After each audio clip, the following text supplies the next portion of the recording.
biz Islom Abdug'aniyevni qanday e'zozlasak, qanday e'tirof etib, mana shunday tarannum qilsak, o'zimizni, elimizni, xalqimizni e'tirof etgan bo'lamiz, tarannum etgan bo'lamiz, o'zligimizni yana bir marta buyuk mana shu ajdodlarimizga munosib bo'lamiz. Ana shuni hech qachon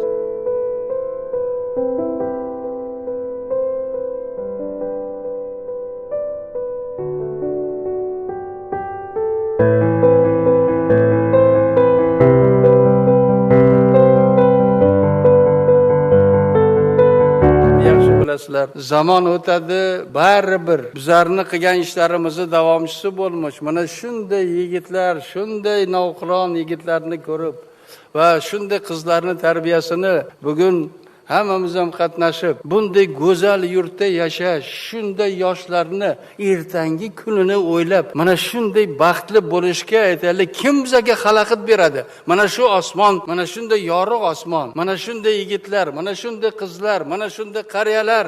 Bu zamonni kim bir vaqtlar havas qilgan edi? Xalqimiz havas qilgandi.